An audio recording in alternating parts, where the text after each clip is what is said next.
तो UFC 297 में ड्रूकस du Plessis जब जीत लिया था बेल्ट अगेंस्ट आपका शॉन स्ट्रिकलैंड, उसके बाद सभी सोच रहा है कि फाइट होगा आपका इजराइल अदासानिया का ड्रूकस डुप्लेसिस के साथ नेक्स्ट। तो सभी ये मान रहे हैं और ड्रूकस डुप्लेसिस ने भी इजराइल अदासानिया को चैलेंज किया था कि नेक्स्ट फाइट इजराइल के साथ ही वो करेगा ड्रूकस।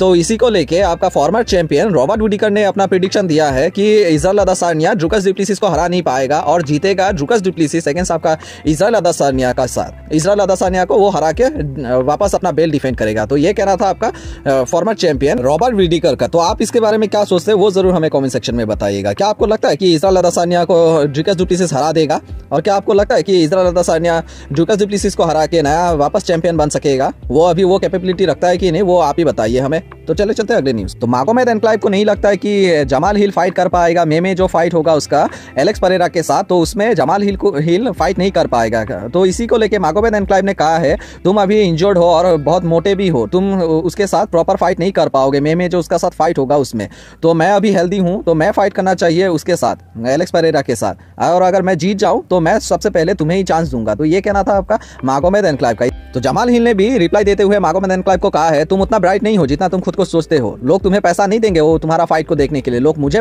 पैसा देंगे मेरे फाइट को देखने के लिए, इसलिए कि मैं एक्साइटिंग फाइटर हूं इस डिवीजन में, और मैं जब जीत जाऊंगा ये बेल्ट उसके बाद सबसे पहले मैं तुम्हें ही मौका दूंगा फाइट करने के लिए इस डिवीजन में बेल्ट के लिए। तो ये कहना था आपका जमाल हिल का। तो आपको क्या लगता है कि मागोमेद एनक्लाइव कोई मतलब एक्साइटिंग फाइटर नहीं है, उसका कोई मूवमेंट नहीं है? तो आप क्या सोचते हैं इस बारे में वो जरूर बताएगा। अगर मैं अपना ओपिनियन दूं तो मागोमेद एनक्लाइव इतना दमखम रखता है कि वो जमाल हिल को हरा सकता है। हाँ, एलेक्स परेरा का साथ स्टैंडिंग गेम में थोड़ा प्रॉब्लम हो सकता है, लेकिन जमाल हिल के साथ मागोमेद एनक्लाइव जीत सकेगा मेरे हिसाब से। तो आप क्या सोचते हैं वो जरूर बताएगा हमें कमेंट सेक्शन में। तो चले चलते अगले न्यूज। तो दोस्तों क्या आपको पता है UFC 300 में जो फाइट होने वाला है आपका होली होम्स वर्सेस केला हैरिसन के बीच में, इनमें से बैटिंग फेवरेट कौन है और अंडरडॉग कौन है? तो UFC 300 का कार्ड में सबसे ज्यादा मतलब क्लियर फेवरेट है जो जीत सकता है फाइट को, वो है आपका केला हैरिसन। केला हैरिसन है आपका -500 के साथ और होली होम्स है आपका +385 के साथ। तो सभी इसके ऊपर ही सट्टा लगा रहा है कि केला हैरिसन ही जीतेगा ये फाइट को।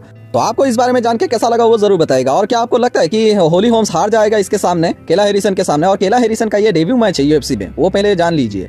और आपका एक्सपीरियंस के हिसाब से होली होम्स बहुत उसके मतलब बहुत ज्यादा एक्सपीरियंस है UFC में। तो आप इस बारे में क्या सोचते हैं वो जरूर हमें बताइएगा। तो आज के लिए इतना ही। होप आपको ये वीडियो अच्छा लगा। अगर अच्छा लगा तो लाइक शेयर एंड सब्सक्राइब कीजिएगा। तो आज के लिए थैंक यू। और जाने से पहले सभी को 26 जनवरी का हार्दिक शुभकामनाएं। Happy Republic day. Thank you.